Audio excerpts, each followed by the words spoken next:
नमस्कार प्यारे साथियों, आप सभी का एक बार फिर से स्वागत है पारस फिर एजुकेशन में। आज इस क्लास में हम मध्य प्रदेश शिक्षक भर्ती वर्ग 3 के लिए हिंदी पढ़ने वाले हैं, जिसमें टोटल 20 क्वेश्चन हैं जो कि आपके एग्जाम पैटर्न पर हैं। आप 20 में से कितना स्कोर करते हैं वो हमें कमेंट करके अवश्य बताएं। तो चलिए साथियों, शुरू करते हैं हम इस प्यारे से वीडियो को। पहला क्वेश्चन है, भाषा दक्षता या कहें भाषा कौशल का विकास कैसे किया जा सकता है। ऑप्शन है शुद्ध उच्चारण के माध्यम से, लिपि व वर्तनी का सही ज्ञान कराकर, शब्द रचना का ज्ञान कराकर, या फिर उपरोक्त सभी। बताएं यहाँ पर राइट आंसर क्या होगा। तो देखिए साथियों, भाषा कौशल का जो विकास है वह शुद्ध उच्चारण के माध्यम से, लिपि व वर्तनी का ज्ञान कराकर और शब्द रचना का ज्ञान कराकर, इन सभी की वजह से किया जा सकता है। अर्थात यहाँ पर ऑप्शन डी बिल्कुल हमारा करेक्ट आंसर हो जाएगा, उपरोक्त सभी। प्रश्न क्रमांक 2 पर आते हैं। सस्वर वाचन का अभ्यास कराने के लिए सबसे उपयुक्त साधन क्या है। ऑप्शन है आदर्श वाचन, अनुकरण वाचन, सामूहिक वाचन, या फिर पाठ्य पुस्तक वाचन। देखिए सस्वर वाचन तो सभी जानते हैं और इसके लिए सबसे उपयुक्त साधन है आदर्श वाचन। ऑप्शन ए यहाँ पर राइट आंसर हो जाएगा, क्योंकि आदर्श वाचन में भाषा प्रवाह है, उतार चढ़ाव, लय तथा उच्चारण का विशेष ध्यान रखा जाता है। प्रश्न क्रमांक 3 पर आते हैं।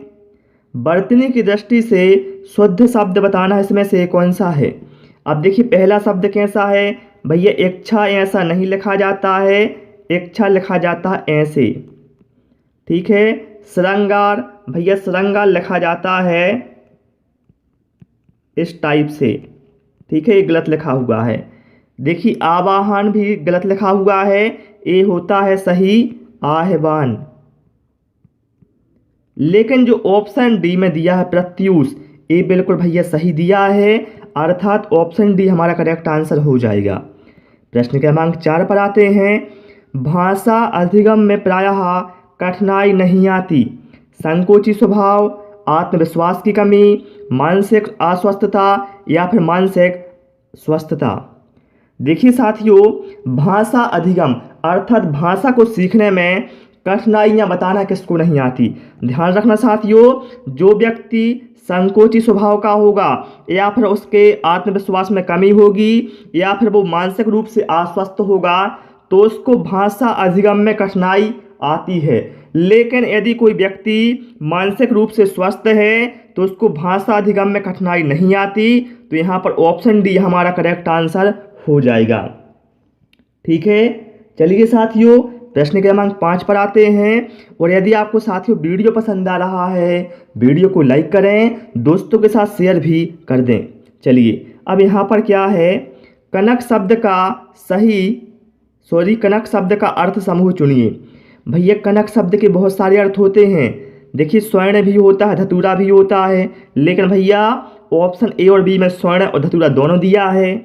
लेकिन जो ऑप्शन ए में वृक्ष है भैया, तो भैया वृक्ष नहीं होता, वृक्ष की जगह पर गेहूं होता है। ठीक है, कनक शब्द के अर्थ स्वर्ण, धतूरा और गेहूं तीनों होते हैं, अर्थात ऑप्शन बी हमारा करेक्ट आंसर हो जाएगा। प्रश्न क्रमांक 6 पर आते हैं। ज्ञा को वर्णमाला में माना जाता है। जो ज्ञा है भैया, इसको वर्णमाला में क्या माना जाता है, स्वर संधि, संयुक्त व्यंजन, अनुस्वर, या फिर व्यंजन। तो ध्यान रखना, ज्ञा को वर्णमाला में माना जाता है संयुक्त व्यंजन, जो हमारा जा प्लस उआ से मिलकर बना होता है। प्रश्न क्रमांक 7 पर आते हैं। भाषा संरचना में अपेक्षित भाषा के प्रमुख अंग होते हैं, 1, 2, 3 या फिर 4। तो देखिए भैया, भाषा संरचना में अपेक्षित भाषा के 2 प्रमुख अंग होते हैं। ठीक है, ऑप्शन बी यहाँ पर राइट आंसर हो जाएगा। कौन कौन से होते हैं, लिखित और मौखिक। ठीक है, ये 2 प्रमुख अंग होते हैं। प्रश्न क्रमांक 8 पर आते हैं। गद्य शिक्षण का मूल उद्देश्य क्या है। भाषा ज्ञान, सामान्य ज्ञान, चरित्र निर्माण, या फिर इनमें से कोई नहीं। तो यहाँ पर राइट आंसर हमारा ऑप्शन ए के साथ चला जाएगा। गद्य शिक्षण का मूल उद्देश्य होता है भाषा ज्ञान। इसके अंतर्गत शुद्ध उच्चारण, शुद्ध लेखन, शुद्ध श्रवण इत्यादि भाषिक कौशलों का विकास किया जाता है। किसमें? गद्य शिक्षण में। ठीक है, चलिए प्रश्न क्रमांक 9 पर आते हैं। एक उद्देश्य एवं एक विधेय को मिलाकर बनने वाला वाक्य क्या कहलाता है? मोस्ट इम्पोर्टेंट, बार बार एग्जाम में पूछा जाता है। संयुक्त वाक्य, साधारण वाक्य, मिश्र वाक्य या फिर आज्ञार्थक। देखिए, एक उद्देश्य और एक विधेयक से मिलकर जो वाक्य बनता है वो कहलाता है हमारा साधारण वाक्य, अर्थात ऑप्शन भी यहाँ पर राइट आंसर हमारा हो जाएगा। प्रश्न क्रमांक 10 पर आते हैं। शेयर का तत्सम क्या है? शेयर का बताना है तत्सम क्या है? श्रृंगार, शेयार, श्यालक या फिर श्रृगाल। तो साथियों यहाँ पर राइट आंसर हमारा ऑप्शन डी के साथ चला जाएगा। शेयार का तत्सम होता है श्रृगाल। ठीक है, प्रश्न क्रमांक 11 पर आते हैं। जिस उद्देश्य के लिए परीक्षण किया जाता है यदि वह उसकी पूर्ति करता है तो वह कहलाएगा वैध परीक्षण, विश्वसनीय परीक्षण, वस्तुनिष्ठ परीक्षण या फिर विषय परक परीक्षक।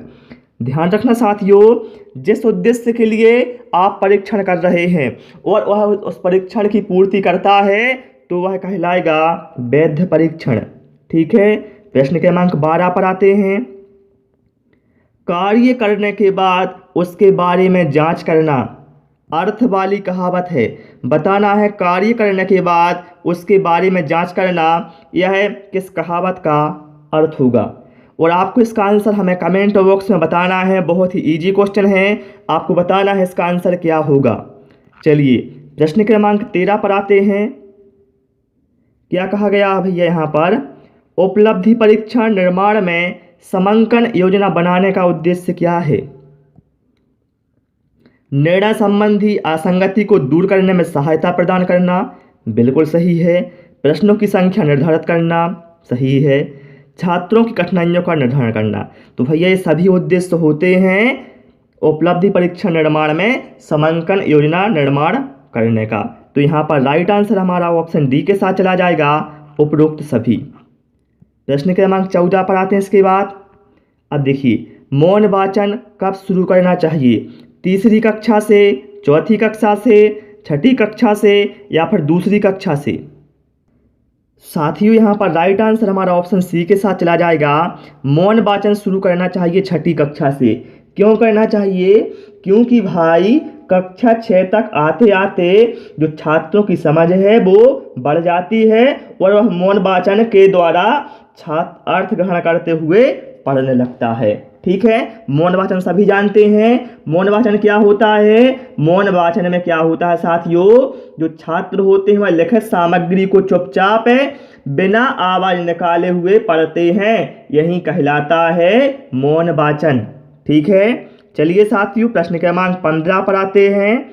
भाषा शिक्षण के सिद्धांत हैं प्रेरणा का सिद्धांत, क्रिया द्वारा सीखने का सिद्धांत, जीवन से जोड़ने का सिद्धांत या फिर उपरोक्त सभी?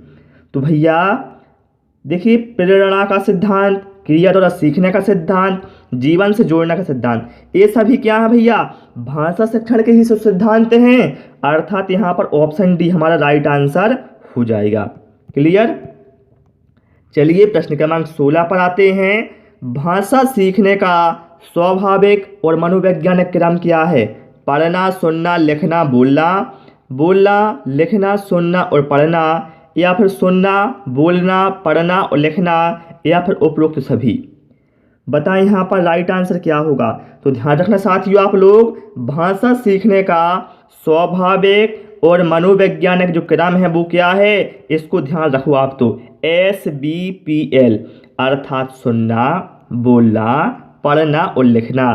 तो ऐसा दिया है साथियों हमें ऑप्शन सी में, ये बिल्कुल हमारा करेक्ट आंसर हो जाएगा। ठीक है, ये 4 कौशल होते हैं, सुनना, बोलना, पढ़ना और लिखना, SBPL, इसको ध्यान रखो।